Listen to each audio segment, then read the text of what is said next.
Hi everyone, this is Bhargavi Prakash और हम साथ में पढ़ रहे थे फिजिक्स का पहला यूनिट जिसका नाम था इलेक्ट्रोस्टैटिक्स और हम पहुंच गए थे अपने सेकंड चैप्टर की तरफ जिसका नाम था इलेक्ट्रिक फील्ड। एक बार कल जो हमने पढ़ा था उसको जल्दी से रिकैप कर लेते हैं। कल हमने क्या पढ़ा था कि इलेक्ट्रिक फील्ड क्या होती है।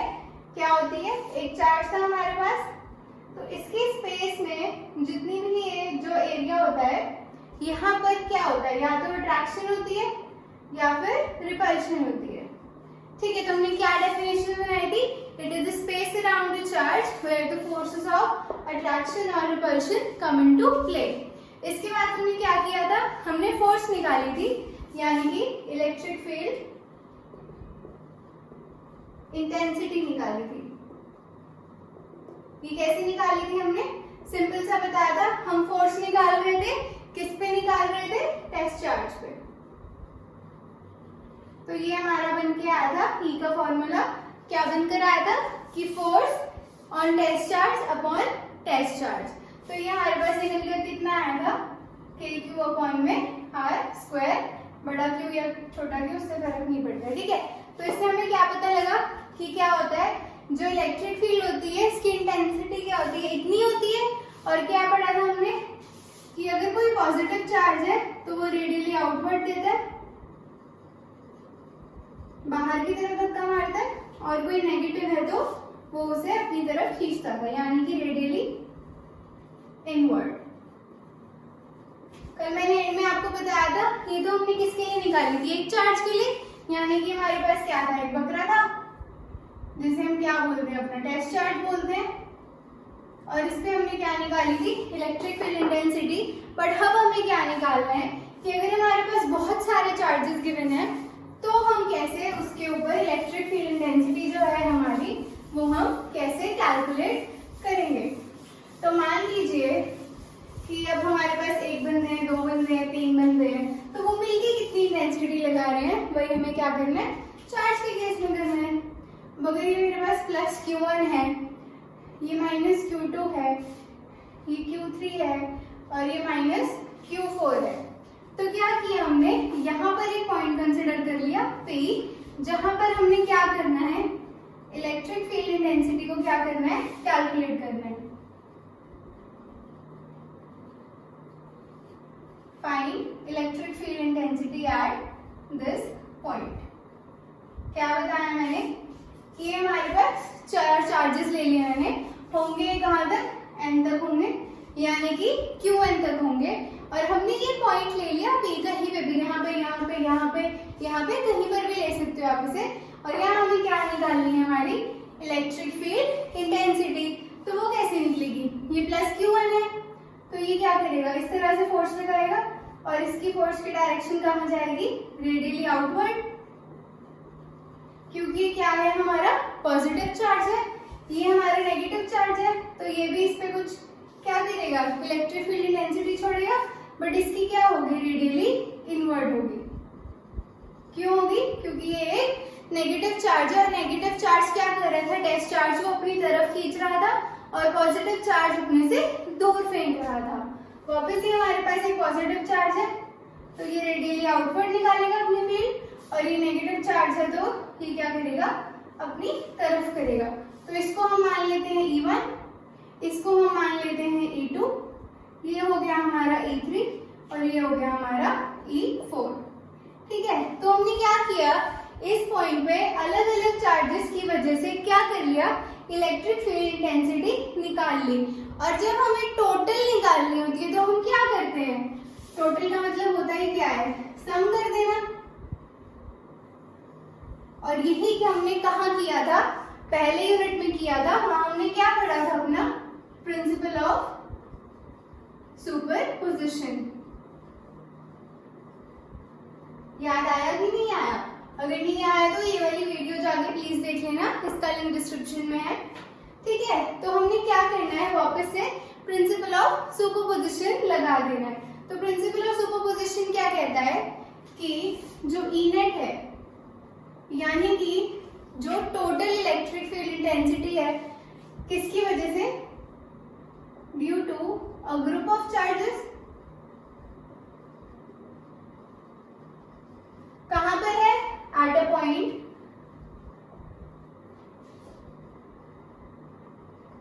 किसके इक्वल है? सम के इक्वल है. सम कैसा है हमारा? वेक्टर सम है. ठीक है, to the vector sum of the individual electric field intensities.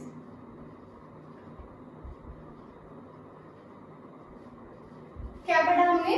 हमारे पास क्या थे? Q1 से लेके Qn तक चार्जेस थे. क्या निकालना था? इलेक्ट्रिक फील्ड इंटेंसिटी निकालनी थी पॉइंट P पे.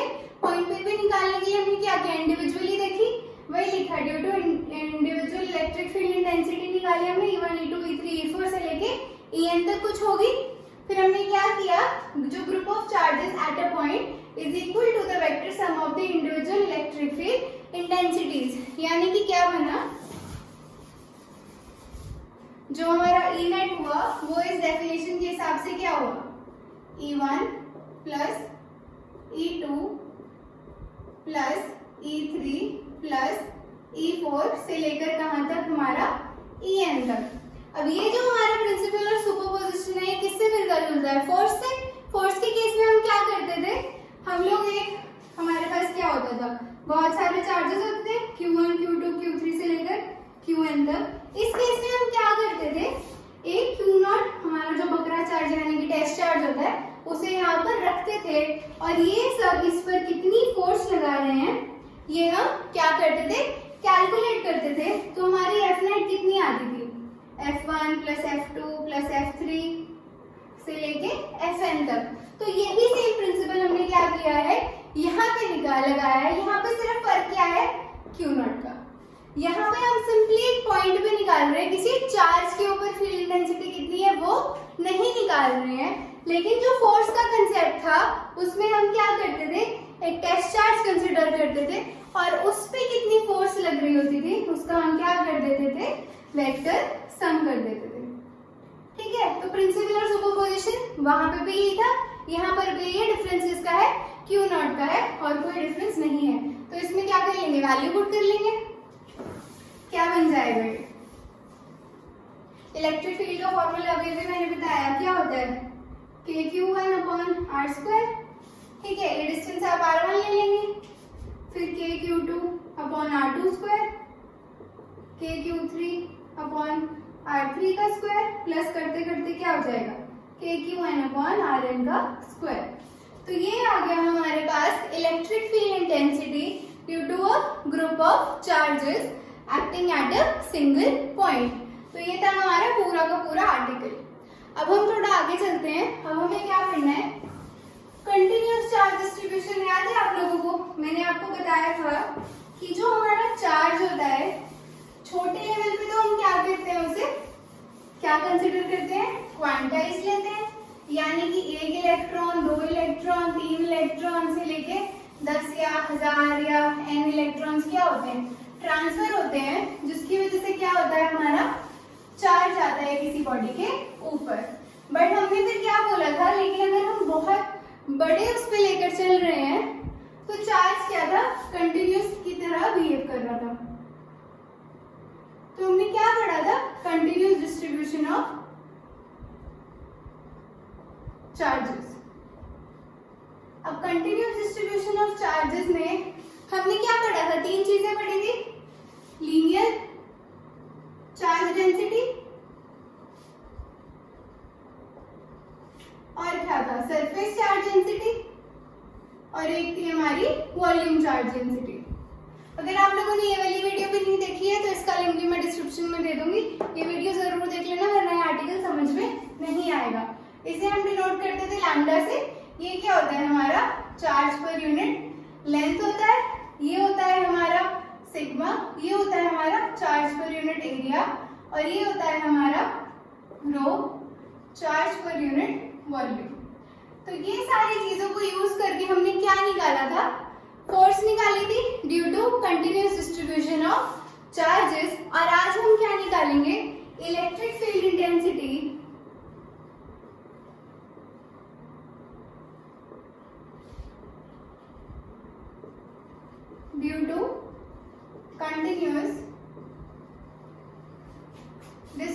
Direction of charge. क्या निकाला था हमने पहले? फोर्स निकाली थी, और अब हम क्या निकाल रहे हैं? हम निकाल रहे हैं अपनी electric field intensity due to continuous charge distribution. ठीक है, ये थोड़ा सा रख कर देते हैं। इलेक्ट्रिक फील्ड इंटेंसिटी का फॉर्मूला क्या होता है हमारे पास? E is equal to K Q upon में आर स्क्वायर। यही होता है, अभी पढ़ा हमने। ये मैंने आपको कल क्या बताया था, ये किसके लिए वैलिड है? Only for point charge. Point charge हमने क्या लिया था? वो टेस्ट चार्ज लिया था, और जो हमारे Q1 Q2 पे थे क्या थे? सारे पॉइंट चार्जेस थे। यानी कि इस केस में क्या कॉन्सेप्ट चल रहा है? क्वांटाइजेशन वाला। यानी कि या तो एक इलेक्ट्रॉन जाएगा, दो जाएंगे या तीन जाएंगे। ये वाला कंसेप्ट हमारा किसमें लगता है? ये वाले फॉर्मूले में। लेकिन अब हम क्या पढ़ रहे हैं? कंटिन्यूअस पढ़ रहे हैं। ठीक है, डिस्क्रीट का एग्जांपल क्या बताया था मैंने? चीनी बताई थी, आप गिन सकते हो, बट लार्ज लेवल पे नहीं गिन सकते, तो वो कंटिन्यूअस हो जाता है। कंटिन्यूअस का एग्जांपल मैंने आपको क्या बताया था? हमारा टैल्कम पाउडर या फिर आटा, ये वैसी कोई चीज जिसके पार्टिकल्स को आप काउंट नहीं कर पा रहे। तो ये जो हमारा फॉर्मूला है, अब हमें क्या करना है? इसको कंटिन्यूअस वे में क्या करना है? यूज करना है। तो लीनियर के केस में हमारे पास क्या होता है? एक लाइन होती है, ऐसी लाइन ले लीजिए, ऐसी ले लीजिए, कोई फर्क नहीं पड़ता। ठीक है, तो ये हमारे पास इसके ऊपर क्या है? चार्ज क्या है? डिस्ट्रीब्यूटेड है। किस तरह से डिस्ट्रीब्यूटेड है? यूनिफॉर्मली डिस्ट्रीब्यूटेड है। ठीक है, अब हमने क्या कर लिया? इसकी लेंथ ले लिया L, और इस केस में हम क्या करते हैं? चार्ज क्या ले लेंगे? हम अपना Q ले लेंगे। फिर हमने क्या किया? ये हमने पॉइंट कंसिडर किया P, और P कौन सा पॉइंट है जहां पे हमें इलेक्ट्रिक फील्ड इंटेंसिटी क्या करनी है? कैलकुलेट करनी है। ठीक है, क्या बताया मैंने? अगर हमारे पास कोई कंटिन्यूअस सिस्टम ऑफ चार्जेस है, यानी कि यूनिफॉर्मली डिस्ट्रीब्यूटेड है चार्ज किसी बॉडी के ऊपर, तो वो बॉडी किसी पॉइंट पे कितनी इलेक्ट्रिक फील्ड इंटेंसिटी लगाएगी, वो हम कैलकुलेट करने जा रहे हैं। अब हमने क्या ले लिया? यहां से यहां तक का डिस्टेंस हमने ए ले लिया। अब हमारा फॉर्मूला क्या कहता है? के है हमारे पास, के तो कांस्टेंट है, क्यू भी है हमारे पास, लेकिन आर स्क्वायर नहीं है। सेपरेशन डिस्टेंस कैसे निकालोगे? यहाँ से यहाँ तक L प्लस है, नहीं ले सकते क्योंकि इस एरिया में तो चार्ज है ही नहीं। तो हम क्या करते हैं इन केसेस में? एक छोटा एलिमेंट कंसिडर कर लेंगे, जैसे कि हमने अपनी फर्स्ट चैप्टर में किया था। तो इसकी लेंथ हम कितनी ले लेते थे? डेल्टा L ले लेते थे। ठीक है, और इसका चार्ज ले लेते हैं हम dq। सेम जैसे हमने पहले वीडियो में किया था, वही सेम कंसेप्ट हमें यहाँ पर भी लेकर चलना है। क्या किया हमने? छोटा सा एलिमेंट कंसिडर कर लिया। ये लाइन इतनी छोटी नहीं है, लाइन बहुत बड़ी भी हो सकती है, इस बोर्ड से भी ज्यादा बड़ी, पूरे कमरे की लेंथ है, जितनी मर्जी बड़ी हो सकती है। ठीक है, अब पूरे की तो आप निकाल ही नहीं सकते, तो हमने क्या किया? छोटा एलिमेंट कंसिडर कर लिया dl, जिसपे हमारा चार्ज कितना है? dq है, और हमने मान लिया इसका डिस्टेंस क्या है? r है पॉइंट P से। ठीक है, अब क्या हुआ? जो हमारा dq है, ये कैसे बिहेव कर रहा है? पॉइंट चार्ज की तरह। और पॉइंट चार्ज का कंसेप्ट जहां पर वापस से लग गया, वहां हम क्या कर देंगे? ये फॉर्मूला लगा देंगे। तो क्या बनेगी हमारी इलेक्ट्रिक फील्ड इंटेंसिटी? के dq अपॉन में r स्क्वायर। क्या किया हमने? छोटा एलिमेंट कंसिडर किया, इसकी लेंथ ले ली dl, चार्ज ले लिया dq।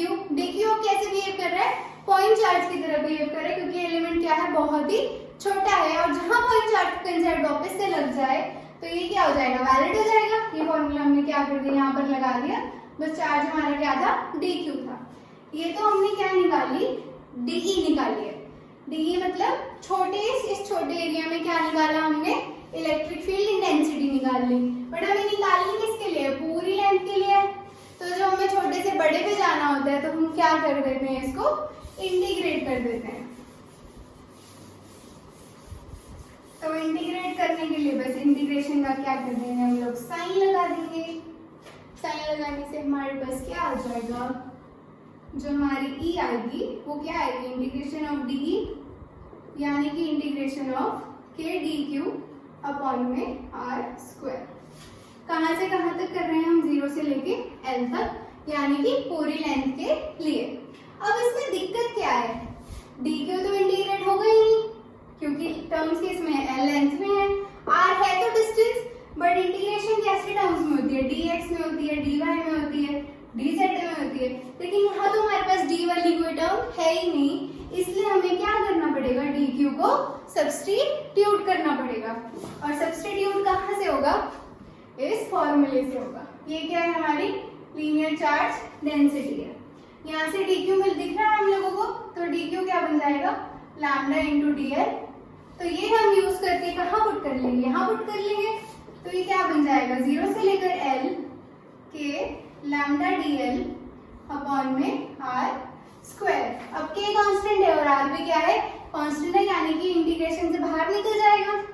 तो हम क्या लिख लेंगे, k upon r square integration goes from 0 to L lambda dl।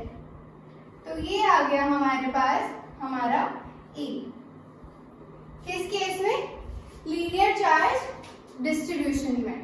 अब अगर आपको सरफेस के लिए निकालना है, ठीक है, अब हम सरफेस में क्या कर देंगे, सरफेस में भी हम कोई सरफेस लेंगे, ठीक है, जैसे कि हमने सरफेस ले ली, इसमें से एक छोटा एलिमेंट कंसीडर करेंगे जिसका एरिया होगा dA और इस पे चार्ज कितना होगा, dq होगा।